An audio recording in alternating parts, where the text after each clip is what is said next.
I'm always looking for ways to show my cat how much I love her. And with Fancy Feast gems, I can pamper her whenever I want with a savory gravy on top of a gourmet mousse pâté. The pyramid shape makes serving simple, so all I have to do is peel and plate to make mealtime feel extra fancy. And with 2 entrees in every pack, it's easy to turn every day into the extraordinary. Fancy Feast gems. Finished training for the day? Time to fight post-workout fatigue with Core Power Protein Shakes. They're packed with 26 grams of high-quality protein to build muscle and electrolytes to help hydrate. The nutrition you need to help your body replenish, rebuild, and repair post-workout so you can power on to the next one. Champion your recovery with Core Power. Visit corepower.com to learn more. Hey, the vibes are slipping. I think it's time to bring out the Velveeta shells and cheese. The holidays are a time to go all in on indulgence. Headline your meals with the rich, creamy meltiness of Velveeta shells and cheese and satisfy your holiday cravings like no other. Bring that main course energy to your side dish. Celebrate extra with Velveeta these holidays. Have you ever wondered how your body naturally repairs and rejuvenates itself? It all comes down to your stem cells, your body's built-in repair system that renews tissue, restores balance, and helps you feel your best. But by age 30, you have up to 90% fewer stem cells in circulation. That's where StemRegen comes in. Founded by stem cell scientist and health pioneer Christian Drapeau, StemRegen products are designed to support your body's natural repair system by using science-backed, plant-based extracts. Just 2 capsules of StemRegen releases an average of 10 million of your own stem cells into your body. No injections, just 2 capsules. Empower your body to rejuvenate from within, whether you're focused on recovery, longevity, or just overall wellness. StemRegen can help release more of your health, more life, and more of the best version of you. Try it now at stemregen.co and use code POD15 for 15% off your first order. That's StemRegen, code POD15. Acast powers the world's best podcasts. Here's a show that we recommend. Do you like being educated on things that entertain but don't matter? Well, then you need to be listening to the podcast with Knox and Jamie. Every Wednesday, we put together an episode dedicated to delightful idiocy to give your brain a break from all the serious and important stuff.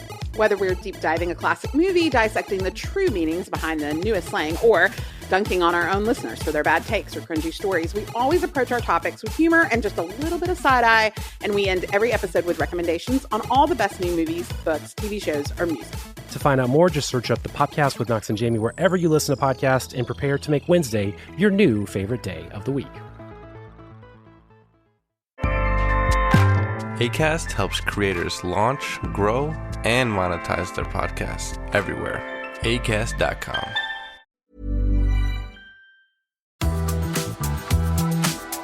You guys, welcome to another episode of What's Your Issue? My name is Troy McEady. And I'm Darlene Sussman. And I sound sad about that. Yeah, I know. I'm like, Dara, it's a great name. Thank you. Unfortunately, I am Darlene Sussman. Again, another day. I'm Darlene Sussman. I'm still her. Oh, God. We are dipping back into our trashiness today, which I'm excited about. I love when we just go full. It's really, this is like who we are. We're trash bots. Yeah. We're little grungy, little gutter rats. When we do these episodes, the way that I see it in my head is like, it's like we're both getting our hair done, but like in the kitchen, not in a salon. And we're like smoking cigarettes and the room smells like bleach and ammonia and like we're talking shit and you know what I mean? Like we have like bags on our heads. Oh, I love that. That's a beautiful visual. And I guess we can say, what's my issue? Dara, what's your issue this week? I have to know. Oh my God, what's my issue? It is OK Magazine from March 16th, 2015, which, Troy, I don't know if you're ready for this. That was 10 years ago. I can't deal with it. 10 years ago this week. That makes me physically ill. I literally cannot believe, like when I was skimming through this, it's crazy how much like obviously 10 years is a long time. But when you really look at like a tabloid, which in my opinion just kind of feels like a snapshot, like it's like if you walked around a party and took just random photos without looking. That's like what a tabloid feels like to me. It's like we truly have changed. So much has changed, but it doesn't feel like in 10 years that much can change. But my God. It's weird because in my head, as a dissociative queen, 2016 especially feels like it's only ever 5 years in the past, maybe less. I guess perhaps that was the COVID effect of just like my life stopping.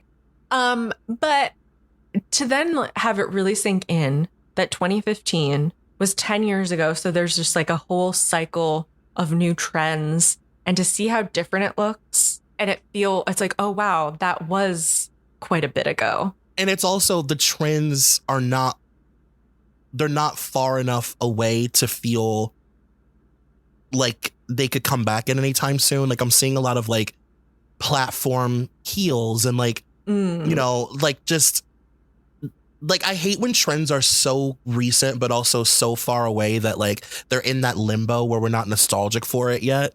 Well, but I also think, I don't know, just going through this issue, I feel like this is a really ugly time, a really ugly period in fashion and culture. Yeah, it's kind of what you said, like we're not far enough in the future for it to be nostalgic, but it's also like it feels like a very transitional phase from like coming out of an indie sleaze sort of time, like coming out of a 2011 sort of fashion into, I don't know, like we're brightening up and we're just wearing a lot of belts on our waist, but not in a cute way. Everything feels like Glee.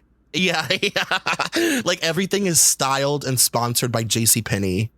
Yes. Yeah, on page 12 they have like red hot on the red carpet, and it's florals. There's a lot of like graphics of flowers on these dresses. It just has a very like JCPenney-esque quality. Oh, it's absurdly JCPenney. Like it looks like everything is like for back to school. It's like back to school. It's also business or like not even business casual. It's like you're going to a conference and you have to like dress up a little bit, like in an evening, like a little cocktail. Well, even the stuff in 2015 that looks really that is expensive also looks cheap. Like, yes, I remember this was the time of the platform pump, and it's like all of those like Charlotte Olympia and like all of those shoes, because they were all being like mass recreated pre Shein, pre Fashion Nova. They were being fast fashioned at the mall. So you would see like when I look at that platform pump, all I think of is like Charlotte Russe. And I know you young girls are paying lots of money right now for Charlotte Russe items on Depop. And I don't know. I hate that for you, but I have to say those clothes are the original Shein. Like they are garbage. Truly, like I don't even know how they lasted this long. They must have like been vacuum sealed in someone's closet. Like, aren't they meant to just disintegrate over time? Like, isn't that the point? I don't know. Yeah, and then on page 14, Who Wore It Better? The dresses that they're wearing, like there's one, it's Malin Ackerman versus Kenya Moore. And it's just like this nothing ass dress, just like a cocktail dress past the knee with like a little bit of flair for a neckline. Also, do you remember that this was the time, because I mentioned earlier, 14 seconds ago, that we were doing sets. Everybody was doing 2-piece sets. It was like the crop top and the matching pencil skirt that goes below the knee, the stretchy skirt. Sheena Shea getting married in a 2-piece set. Sheena Shea is almost the embodiment of 2015 fashion. Yes. Like, oh my God, and you're it's so like, right. But the crop top of it all was so rigid. Like you couldn't show your belly button. The skirt had to go above the belly button, and then the cropped shirt had to just show a sliver of belly. And sliver. Any more than that, you looked crazy for some reason. Oh my God. Yeah, I'm looking back on some of my matching sets. Crop top with the skirt bottom and just like a pencil skirt bottom. Yeah. Oh yeah, because this is the business casual era. Like the girls going to the club in business casual blazers and all kinds of Yeah, it's like we're 2013, 2014, blazers to the club. I mean, listen, guilty as charged. Yeah, it's like an extension of, like, whenever I think of like blazers in the club, I always think of Hayden Panettiere in Scream, when she's like literally the whole time in a shoulder pad blazer, and like that's what young gals were wearing. And we were still doing that shit up to this point. For a really long time. I'll also say, like, I couldn't believe that we were still doing belts around the waist at this time. Yeah. Yes. We really sort of held on to a few fashion things for quite a bit in a way that we just simply don't do anymore. I know. I was actually thinking the other day about, I was actually literally thinking about the belt era and how it's just one of those like kind of microcosm things where if you didn't live through it, it's hard to explain that it felt like a trend that was never going to go anywhere because it was so, I mean, it had become like, what are you doing wearing a dress without a belt? Like, are you even wearing a dress if you don't have a belt on your stomach? It's simple. No, you're just merely wearing a dress. Like, that's not enough. No, and it can't just be a belt. It needs to be neon yellow, highlighter orange, giant, huge buckle, patent stretchy, leather. Shiny patent leather. Like, it needs to have several buckles, take up your entire stomach. Like, it was all, the belt was like the moment. And what's crazy is I feel like the belt really popped off after the Sex and the City movie because she has that belt that she wears in different outfits throughout the movie, which that studded belt. Of course, I had a recreation of course. Yes, of course. That was 2008 when that movie came out. Yep. I suppose like at that time, actually like 2008 to maybe like 2012, we were wearing some little belts, but they were a little more understated. They maybe skewed more like gladiator, we're wearing the gladiator sandals and like a utilitarian looking belt. But then into 2011, 2012, 2013, 2014, or like once Glee hit the scene, we're wearing like little tea dresses with like poofy skirts, sleeveless, neon colors, patent leather. Basically, if you need like a snapshot of what we're talking about, watch any episode of Bad Girls Club from this era, because those girls really represent like the height of like young girl fashion at that time. Like normal girls on TV that are shopping at the mall and then going on TV, they don't go to the club without a belt on. All of them are all wearing those or those bubble dresses where it's like a cotton dress that at the thigh gets like tight under your butt. Oh yeah. And it bubbles everywhere else. But then you put a belt on it, a big ass, thick, stretchy ass, cheap belt. The cheapest. And you're right, like they just got bigger and bigger. We were basically like wearing a girdle or a belt. Yeah. You're going out as Rose from the Titanic after her mom corsets her for dinner.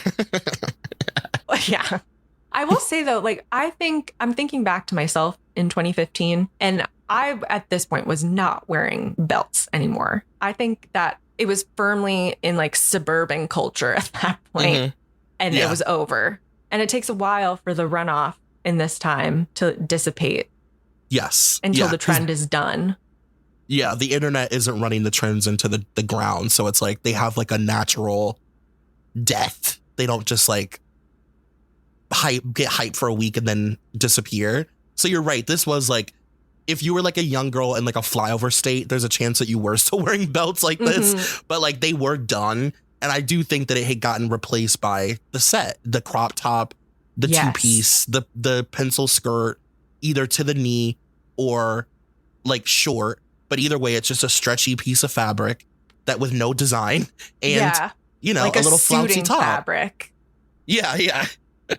Yeah. And like a really, now I will say, I follow a TikTok account. I wish I could think of the name of it right now, but like her whole thing is 2010s designer shoes. And I think that I'm like really, like shoes were really being designed at this time. Like when you think of like, the gladiator heels, like the Giuseppe's, the shoes that the girls were wearing out to the club at this time were ornate, tacky, gaudy and fun, and they were like designed, you know? Yes. And now, I mean, we're all too tired, and I think it's not our fault. So yeah, let's all just put on some ballet flats. We can't find two socks that match. Just put on the ballet flats and move on with your day. Yeah. They won't see it over the jeans anyway. Just put them on. Just put them on and make the slow trudge towards fascism. Okay. Should we do an article? Fuck yeah. So on page 10 for the Patsies, Patreon. I don't know. I was trying to. The Patsies? Oh my God, that's so funny. Write that down. Let's keep that in. I'm going to take that note. I hate saying like subscribers or like Patreon is so, doesn't sit well in my mouth. The Patsies. No, I like Patsies. The Patsies. That's hilarious. If you're one of our Patsies, that is so funny. Okay, so for the Patsies, page 10, and also, side note, if you want to read along with us, subscribe on Patreon. And we have the full PDF. On page 10, we'll begin with OK Insider.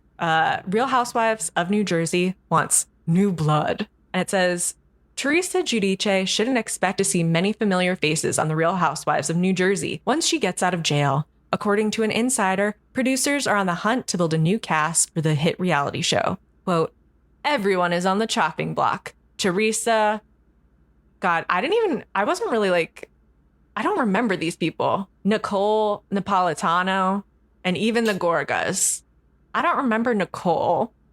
By the way, it's Teresa, and she'll have you know that. Teresa. Okay, she'll have you know that she's an Italian-American woman and that it's Teresa. And I must respect the culture.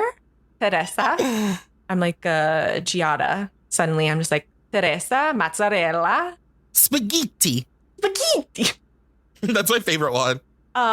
Casting directors are thinking about bringing back some of the original women like Caroline Manzo and Jacqueline Larita, but more than anything, they want new faces on board.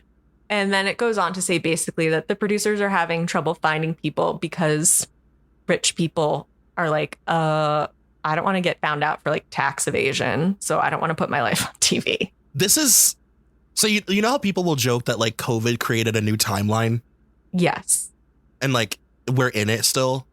And our old timeline is like in some other universe still happening where like COVID didn't happen. This is what this period is for Jersey. It created a new timeline. It's like, I feel like every OG Housewives franchise has that year where it's like before and after, where it's like old Jersey and then new Jersey. Yes. Well, new Jersey. And like that to me is what this was. This is where the show started to lose its identity, had to sort of like figure out what it was going to be going forward. The show had always been based on family, and like we gotten so used to this family dynamic, and then they started introducing people who were not a part of the family. The family. And it was like, really, this was a tough period. These are twins. Teresa and Nicole, they're identical twins, and they were two of the worst casting choices that the show ever made. And then there was another woman, I can't think of her name, but she had cancer, and her storyline was that she had beat cancer, and now they are like crazy tooting Trump people. Like they're always posing on Instagram with like shotguns and like they're crazy. But yeah, this was a bad time for Jersey. Yeah, this was when I started to sort of peter out. Like I checked back in a few years later, but I don't know. It really lost the magic for me. It's sad. And for years, for a long time, it took them a very, I mean, they still kind of haven't figured it out. Like Jersey has kind of never really been the same. And they're still like sort of like Rubik's cubing the show to figure out like how, if the reason people watch this show is because they like the family aspect, but like the family no longer maybe needs to be on the show. What the fuck do we do? You know? I think to a degree, what maybe kind of hurt them is just like sticking so hard to the family stuff to where it's like you're gonna run out of runway, and like they should have made it more of their beeswax earlier on to sort of plug in new people, maybe. Yeah, at this point, it's like you can't. There's not a lot of juice left to squeeze out of that. Like we've seen them as nemesis, we've seen them as like absolute enemy rivals. We've seen them make up. We've seen them be frenemies. We've seen them actually enjoy each other and be really great friends. Like we've seen pretty much every aspect of what that dynamic could be. Yeah. And now it's just kind of like they exist on this show together, and they just are finally honest about the fact that they're just like, we're like not friends. Like we don't see each other, we don't talk. And it's like, yeah, we don't even, the audience doesn't care anymore about that. Yeah. I also just feel like the general tone of the show, I don't know how many like, you know, seasons of the family and blood is thicker than water. It's like, okay, I get it. Like, is there a different part of Jersey that isn't like leaning into that sort of narrative that we can focus on? Because otherwise I get the gist. Yeah. And like nobody will beat a dead horse like Teresa Giudice. It's like, we get it that you didn't want them on the show 20 million fucking years ago, and then they came on the show without telling you. We know. Like nobody, you know, and at least like back in the day when they were still focusing on the family and they were introducing like different aspects, like when they introduced the Wakilis. Yes. It was like, ooh, a cousin, you know, and like Rosie, and like that was so interesting. And like it was still the same concept, but like new people being thrown in that were just as much involved. Yes. But now it's like, I don't care if Joe Giudice is, I don't care if Joe Gorga isn't communicating with Teresa anymore. Like, No. I literally do not care. No, because it's like, okay, you know what? The real trajectory for a real family that is this toxic is usually eventually people just stop talking to each other. Hello, take it for someone who knows. Yeah, eventually you just kind of stop doing that. You just like stop caring enough. It's like, all right, I don't like you. I mean, but like New Jersey is pretty much over now, or like on pause. So, correct? Yeah. Well, it's being we haven't gotten confirmation on like what they're choosing to do, but it feels like a big recast is coming, which is scary because that's not worked out in the past for Bravo. Like, no, New York was not great, and they just recast Atlanta, and it's, in my opinion, garbage. It broke my heart. It was so bad. So I'm a little nervous. I feel like they have to just let go of the reboots, go somewhere else, go to a new city. I feel like that's what actually worked with Salt Lake City, was like you're going into a completely new vibe. There's no one saying like, oh, but I missed the old vibe or the old people, or like these people suck compared to that person. At least you can enter into it with no expectations. I totally agree. New blood. And I'm a firm believer that it has nothing to do with the cast. It's the producers. It's these production companies. They are running these shows into the ground. They're overproduced. Like, back the fuck off. Like, you cast these interesting women to do their thing, and then you hold them back by giving them sound bites and like telling them what to say, and making the story. Like, Atlanta's new episode was literally a telenovela. Like, it was so insanely produced. I was like, I couldn't believe what I was seeing. The entire time watching Roni, I was just like, these producers should be hauled off to jail. Oh my God. Like, can they just exist and have naturally interesting things happen? Like, that's what's great about Housewives, is like the nuance of these women's personalities. It's not going to dinner and throwing a drink in someone's face and leaving. Like, that's not really why we watch. Like, no. You know? Yeah, I also think, in addition to the producers, I also think what helps about a new city, like a completely new city, especially when it's outside of like a place like California or New York, is you're going into an area where like it's an untapped market of people that are not vying to be on Real Housewives. So you have your pick of all of these women who have never been on TV, like don't understand like how it works. So they can't game the system yet. Yep. You know, you're going into states where like they don't have as much awareness of just like a brand and all of that stuff. So then you can kind of get these like more diamond in the rough type people. Yeah, that are just like weird and eccentric, but don't even know it. Also, I think you can't, they have to like back away from people with young kids. Ooh, why do you think that? Because I think our problem with New York was that, you know, people with young kids, like, sure, in the very beginning of Housewives, like as we know it, all of these housewives had younger kids, but they were a different generation of women who, you know, had never been to therapy and were wild cuckoos. But now the next generation of people that have young children are like more with it aware millennials who are not going to like go on a group trip and get blackout wasted. Right. Yeah. So I do think to a degree, you need people who are not thinking about like, oh, my child's going to go to school and like people are going to be talking about this. You either need someone like Dorit who's so out there who that doesn't matter to her, or you just have to like skew a little bit older. See, that's what I think. I think that they need, I want women Dorinda's age to be housewives. That's what I want. I don't want 22-year-old women as housewives. I don't. Like, I have no interest in that. I think that a great housewife skews older. There's just something about a baddie older woman, not baddie, Betty. A cuckoo banana lady is what I love as a housewife. And I just think there's something about a woman who's like a little older, a little sure of herself, like who, sure, like you look at Dorinda and think like she was mentally ravaged by fame eventually. Sure. But like there's just something about like a woman that's like a little bit more sure of who she is that just reads better as a housewife to me. And that's the other thing too, is if they've sort of been through it and everything, it's not even necessarily always that they're like any crazier than a younger person, but they have less to lose. Yes.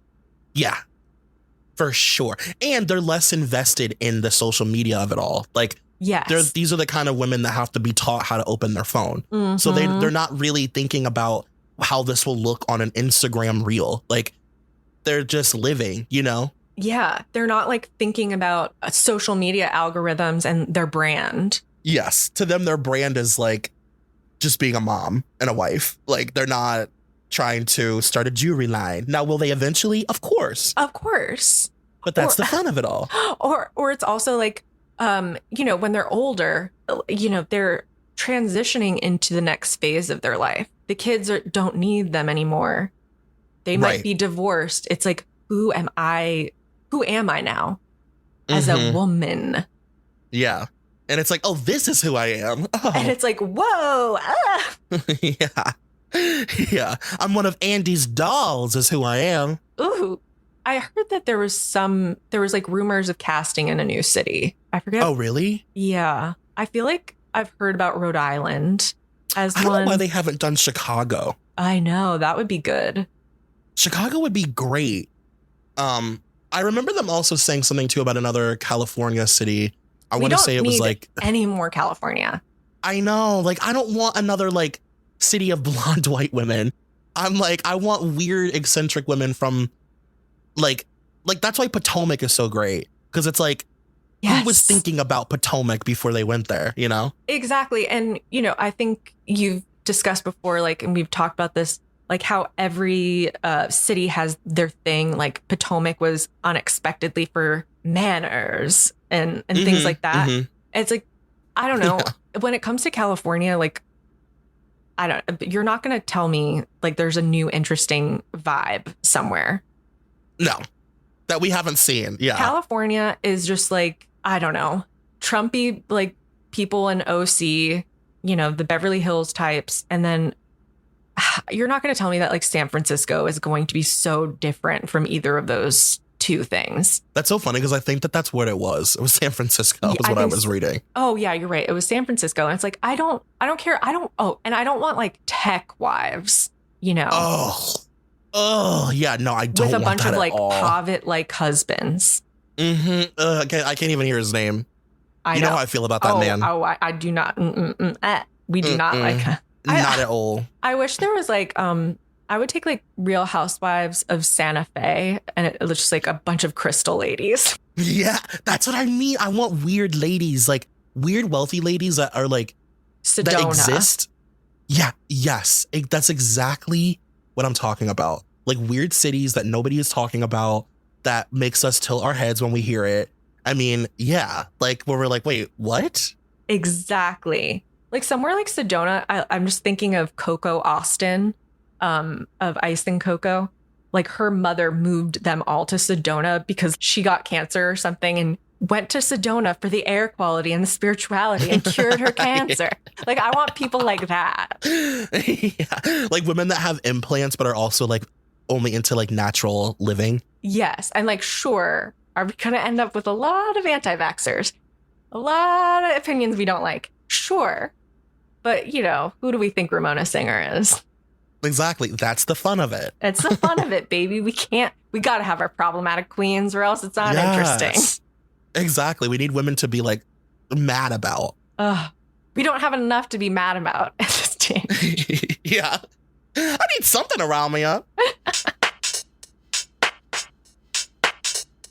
Our next article, page 38, Selena, back to rehab, ? Quote, an insider says, quote, everyone wants her to get help before it's too late. A year after seeking treatment, Selena Gomez is once again drinking, partying, and trying to hide her post-breakup pain. This is like such a specific time. I think she's like rumored at this point to be dating Zed, or she is publicly dating Zed. She's still very much wrapped up in the Justin of it all. Yeah, I think she's like rumored with Zed at this point. And he's like rumored to be hooking up with Haley, but they're not out there yet.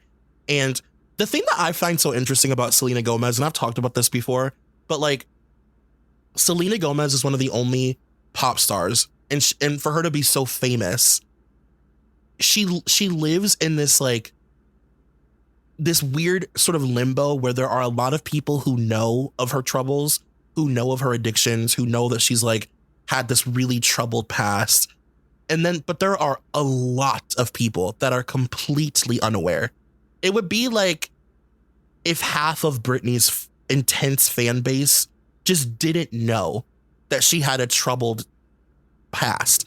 Like, I just think that her PR team is incredible because she can do something like show up at an award show and like there are literally videos of her like staggering all over the red carpet, being held up by her arms, like not being able to walk. And it just doesn't ever become a massive thing. Do you think part of that was also, besides her PR team, was like Demi sort of eclipsing her? I do. I do. And obsessively talking about it. Yeah.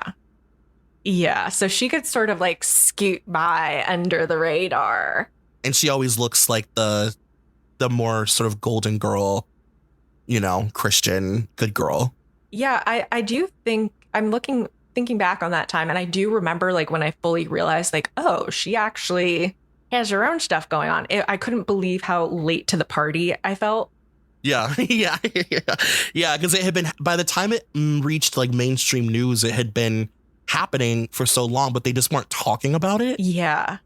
Yeah. And I guess like, unfortunately, like the Demi stuff was a little more interesting, a little more attention grabbing. Yeah. Because Demi loves to talk about it. And Selena kind of doesn't. Like, she doesn't really like to go there. She'll hint towards things, you know, she'll allude to dark times or hard times or whatever, but she doesn't just come out and say like, yeah, I went to that award show and couldn't walk the way like Demi would, you know? Yeah. A baby for the best. Yeah, probably. I mean, she's never done like she did do that doc, but it wasn't like I think everybody was expecting it to be an addiction documentary. And when it wasn't, everybody was like, huh? Like what? Oh, over here, it says bad influences. With friends like these, no wonder Selena's hurting. And the first person they have up is Orlando Bloom, seeing her rumored fling at the VF party with his ex, Miranda Kerr, who's said to have hooked up with Justin, didn't boost her dark mood. No mention of when Orlando punched Justin in the face. At a cave restaurant.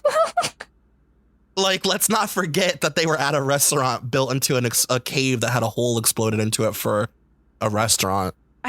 It's just one of those things where I would just be mentioning it all the time.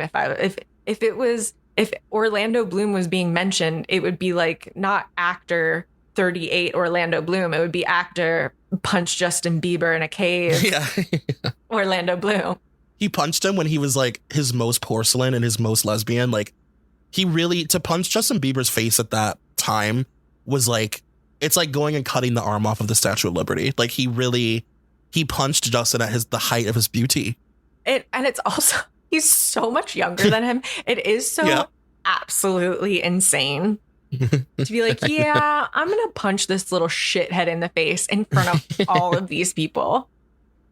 This literal little boy. This little boy, because he said he like fucked my ex-girlfriend, which like, did he? He's a little boy. Oh, well. They also name one of my personal favorites, Miss Cara Delevingne, Oh, and they we say love her bad girl bestie is a party hopper who's been spotted with a suspicious white powder and has gone ballistic on airport paparazzi. Now, do you remember the pictures of Cara bathing Selena on her yacht? Okay, that sounds familiar. I'm just gonna pull that up real quick. She's like washing her hair. We don't get enough yacht like paparazzi pictures these days, I feel. I know, it's becoming a lost art because they're all posting them on Instagram. Ugh. I know. Oh, yes. Yes. Oh, right. Okay. I remember this. I mean, honestly, really sensual, really tender. Mm-hmm. Erotic, if you will. I'd venture so far as to say erotic. Mm-hmm. I love those pictures. Like, I can't even, those are like in my top 20, I'd say, of like favorite paparazzi photo moments. Oh, and I love that white bathing suit that Selena's in. She said, you know, I want people to know that I fuck girls. Bathe me outside, Cara. We can do it right here. No, they need to know. No. Take me outside. Take me outside and wash my hair, and they'll know. Shall I kiss you? No. Hair's enough. Not too tawdry. Just wash my hair. They also list Zed, who I've always felt like, ugh, that's not good. But they say, though her DJ boyfriend has said he doesn't do drugs, fan overdoses, have marred some of his concerts, and quote, the party scene is a dangerous place for Selena to be. Hello. Oh my God. That relationship has always felt a little unsavory to me. And, you know, you can't trust a man with a weak chin like that. Hello. And I'm sorry, but a little trashy goatee doesn't cover up that weak chin. No, honey, you're not fooling anybody. We still see that you're just all neck. And then they lastly mention, of course, none other than Kendall. And this is a very shady little quote for the girls that know. It says, after ringing in the year with Selena in Dubai, Kendall betrayed girl code by hiking and hanging out poolside with Justin. They're like, so after they went and got fucked for money in Dubai, then she went and fucked her boyfriend. Girl, Justin is so run through. I don't think that there's no friend that Selena has that hasn't fucked Justin. Ugh. God bless them both. This is also interesting. So the start of the article says, it seems like Selena Gomez doesn't know what her heart wants, and the partying that she's doing to compensate has her friends and family increasingly worried. The alarm bells grew even louder when Selena 22 left the Vanity Fair post-Oscars party looking decidedly wobbly. Her eyes were half shut and she crouched on the pavement in her Louis Vuitton gown while she, Rosie Huntington-Whiteley, and Rosie's boyfriend Jason Statham waited for their transportation to arrive. Though Selena met up with her current beau and musical collaborator Zed inside the party, sources say that she's still not over Justin Bieber, who has been flaunting his outings with Hailey Baldwin and Kendall Jenner. She's falling down the same emotional rabbit hole that she was in when she went to rehab in January of 2014, says an insider. And yeah, like she'll just go to rehab and like nobody talks about it. They're like, well, no, she's there because she's tired. Yeah, 2-week stint in rehab last year, citing exhaustion. Oh, I'm just so tired. I need to be rehabilitated. I'm just so sleepy. I'm so tired. I need to go feed horses on like a dude ranch.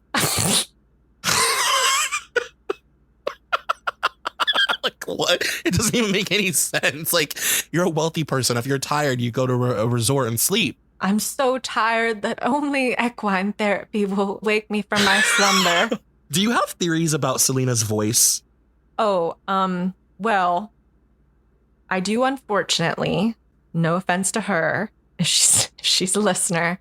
I do call her gravel mouth. And I don't know. I imagine that it could be maybe something to do with like damaging her vocal cords from like singing, like overuse, and then also like alcohol, like burning her cords. But then why is it so slow? Why did she all of a sudden start talking you know really what? slow? Okay, you know what actually I think it is? Because honestly, in that moment, I was just working on the fly. But now, okay, another thought. I think it's some sort of cocktail of meds that is slowing her speech down. And it also like, it's not only slowing her speech down, it's just like, also when you're exhausted and your cords are rubbing together, your vocal frying. I feel like whatever she's on is just like not giving her enough energy to speak up here and speak quickly. Really? Like, her at the Oscars this year, I was like, oh my God. Like, it's really an honor to be nominated, especially with a cast of such amazing people. Aww. I was like, oh God. And like, okay, my theory is that she, like, I don't know if you've ever heard of like a person, like after they get sober from like years and years and years and years and years of abusing pills, like Hayden, for example. Mm-hmm. Like, Hayden's speech is just different now. Like, it is just different. It will never be the same. No matter how sober or not sober she is, her speech is different. And I know that for Scream, she was able to kind of, push through. But even at her trying her hardest in that movie, the delivery is different. Like, her cadence, it's slow. It's like she can't open her mouth. It's like the words are jumbled compared to her years ago being like a fast talking comedy queen who could like kill it, Yeah. And I don't know. Like, I've seen a lot of people where that brain happens. Damage? I don't know. Cause like, I always use the example of Becky from Roseanne. Like, she had to learn how to talk again when she got sober. In the first season of the Conners, when it came back, she couldn't speak. She was newly sober and she couldn't talk. Like, it took her a really long time to get out just like a sentence. And then she worked on it. And like, as the show has gone on, she has like, it's gotten better, but she couldn't talk. I mean, she sounded exactly like Hayden and like Selena. And I don't want to say that that's exactly what it is, but to me, it's so similar. Well, Troy, you've now sparked my next ADHD rabbit hole. I will be reporting back with scholarly medical journals. No, seriously, look at clips of the first season of the Conners. Like, the way that Becky is talking is so crazy. And I remember when the show came back, I was like, there's no way. This is like, this is actually insane. Wow. Ooh, yeah. I'm gonna find out what that's all about. Is it brain damage? Is it like, is there some sort of damage to the core? What are we working with here? I am an amateur doctor, a doctress. Yeah. I like to know these things. What is the root of this issue? Why does Gravelmouth talk like that? Drugs? ? I'm just so happy to be here and be surrounded by amazing people. Steve Martin. And and everybody in the comments is like, she speaks in slow motion. Why is she so slowed down? Yeah, to me, it's like what bothers me is not even the slow speech. It is the lack of opening the mouth and just having the tone sitting so low in her register. Her teeth touch the whole time she speaks. She's like a ventriloquist. Yes. I wonder how frustrating it is to like be a director working with her. And it's just like, could we try enunciating? Maybe a little like opening of the mouth, maybe do a little vocal exercises. I'm like, Selena, aluminum, anoleum, aluminum, anoleum, aluminum, anoleum. Selena sells seashells by the seashore, She's like, aluminum, anoleum, aluminum, linoleum. Hopefully the stans don't find this episode. Oh, babe, they know that we're recording it right now. They already know, and they're on it. their way. Yeah, and if Selena finds out, it's over. If Selena finds out, she'll release a statement and be like, I'm taking a break from the internet for a couple of weeks because I've been bullied and it's really painful. And she'll put our link and send them after us. That's what she does. Well, rate, review, subscribe. We love you, Selena. We love you, darling. Who says you're not perfect? On to our final article on page 62. Okay, Buzz, what everyone is talking about right now. And I am not misgendering Caitlyn Jenner, but it is titled Bruce's Lip Service. And throughout this article, OK will be very brazenly misgendering Caitlyn throughout. Yeah, this is so do you guys remember that very short period? Even though obviously it's like the entirety of Caitlyn's career, there's always been like murmurings, and we know that, like whispers, wives walking in on things and clothes being stolen and all kinds of things, right? Kids walking in on dress up happening in certain wives' closets and all kinds of things. But during this specific time, like the mid 2000s, there was I would almost call it like a Bigfoot hunt for photos of Caitlyn with like new surgeries, changes to her hair, new filler. And it's like, obviously looking back, like this is so sinister. Oh, yeah. Because these publications all knew what was going on, even though Caitlyn hadn't been public about it yet. But like they were pretending not to know. And it was just like it was a witch hunt. And what's crazy about this one specifically is, so this is about a month before she does the Diane Sawyer interview officially coming out. And then I think maybe like 2 months before the what was it? Vanity Fair? Was it like Woman of the Year or something? No, it was it Vanity Fair. Vanity Fair. But so this was right before that happens. And they actually even say, it says, quote, but his controversial gender transition. And then in the blurb, it says there's going to be, an e-show all about this. So at this point, they absolutely know. Wow. And they are still choosing to just flagrantly misgender throughout. It's crazy. Like this time period is actually so fucking insane. And it's also so wild that somebody's so evil, and because like it's fuck Caitlyn all day, every single day. It is a constant fuck Caitlyn on my calendar every fucking day of the year.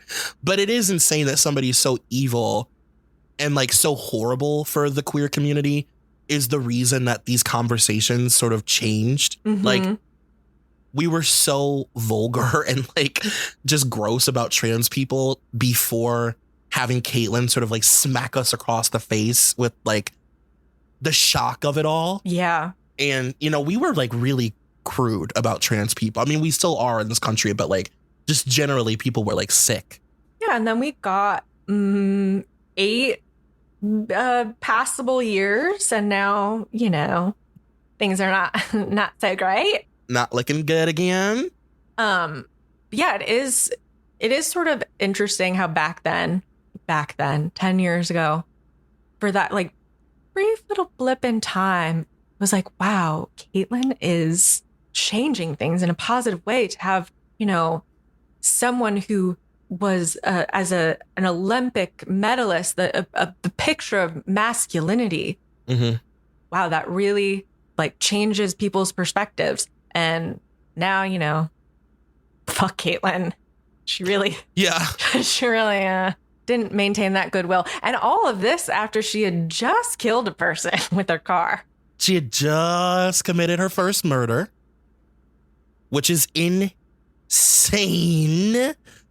That was like not a bigger deal. Like I guess because the transition was so headline grabbing, it like the murder felt like an afterthought. Wow. I'm always thinking about celebrities that accidentally kill someone with their car. I don't know. There's something so human about it. Yeah, because it's like all of a sudden, it's like in the way that COVID like brought all of us on the same page. It was like, well, you can get it and I can get it, Ellen. Yeah. Running into somebody with your car and like not being able to get out of it, like in your Brandy Norwood, it's like, ooh, you know what I mean? Oof. It is quite humanizing. Yeah. So there's Brandy and then Matthew Broderick, Caitlin, of course. What other famous vehicular homicides do we have? Oh, you said Matthew Broderick. Oh, Laura Bush. Nate just called from the next room. Laura Bush. Yeah. Thanks, sweetie. Yeah, it's so crazy. And I just remember also like us watching that show because everybody was so excited to like support Caitlyn, and then watching the show and seeing her be like, well, I don't think gay people deserve rights. And we're like, wait, what? Wait, what? Excuse me? It's like, we thought, oh, no. Okay. Same old. Yeah. Great. So just you deserve them, but not everybody else. Cool. Oh, got it. Okay. And even your trans friends that you've become very close to, they don't deserve them either. Oh, okay. Got it. And you're going to speak to trans youth, but they also don't deserve the rights. Okay. Got it. Just rich, wealthy you. You, period. You mean like literally. Kate. I'm so mad that I watched that show in completion every fucking week. I watched that show on top of being insanely boring. It was so fucking boring.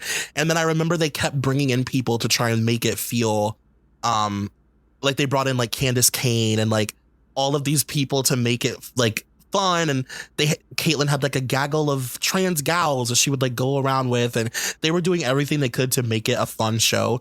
And it was just like watching eggshell paint dry. What's your favorite? What were you going to say? Oh, no, what were you going to say? I was going to ask you what was your favorite of the Kardashian Jenner spinoffs throughout the years. Oh, I mean, I love Chloe and Lamar, obviously. Oh, yeah. I loved Chloe Lamar, but honestly, I really loved, I think it was Courtney and Kim Take Miami. I want to say it was Miami where Kim was like about to leave Chris Humphries. Yes. Oh, yes. I want to say that was Miami. Let me Google it to be sure. Or was it? New York. Chloe New York or was Courtney New York? Okay, they've taken New York and Miami. Yeah, it was them. It was when they took New York. Yeah, I liked that one. That was great. Mm-hmm. Yeah, that was fun. I used to love those spinoffs. That's so funny. It's so stupid looking back because it's the exact same show with a different name. That's hilarious. An article came out like a couple weeks ago on The Cut, and it's Life of Kylie is a monument to the pain of fame. While everyone waits to see if Kylie Jenner walks the red carpet, meaning for the Oscars, I'm rewatching her grim reality show. And it's this long retrospective on this season. And wow. Yeah, I'm gonna watch it, you know. Ooh, maybe that's my answer. I loved Life of Kylie. Like, because Life of Kylie, for one thing, they tried to change, like they tried something new with the production. So they were like, this is a docuseries. Like, this is the first truly candid Kardashian spinoff. And they tried to present it like it was this like on the fly, you know, she's going into the real world confessional room and just talking kind of thing.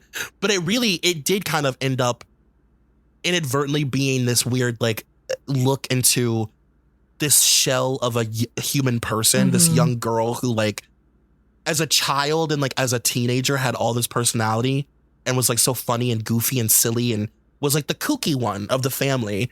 And then through years of like her mom pimping her out became a shell of herself. It is very, and her being in a fucking emotional marriage with her best friend, like a full ass queer sister bond. Yeah, I know I watched this at least a little bit, and I do remember coming away from it feeling bad for her.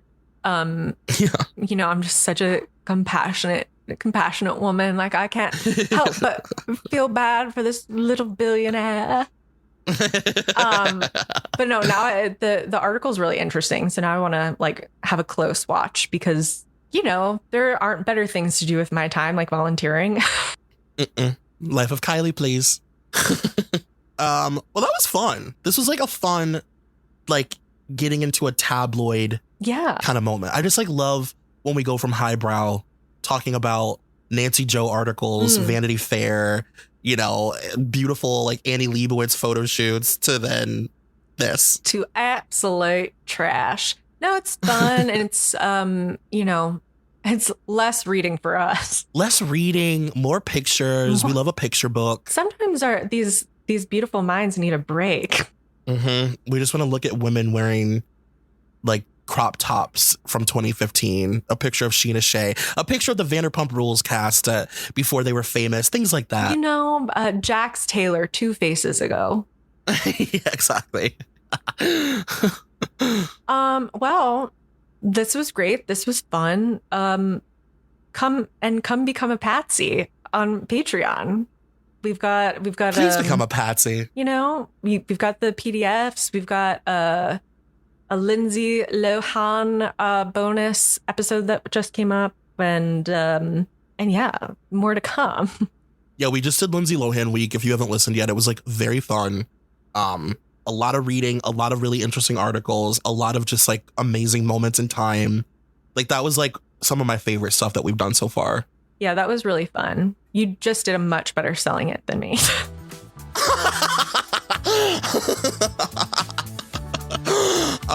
But we love you very, very, very, very much. Yeah. And yeah, we'll see you next week. Love you. Bye.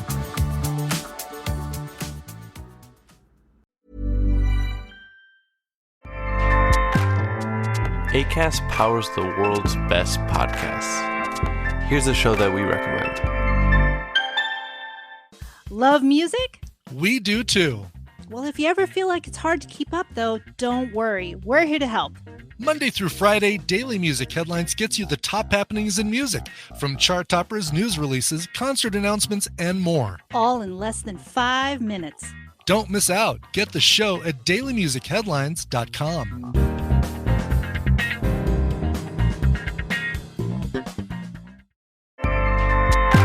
Acast helps creators launch, grow, and monetize their podcasts everywhere.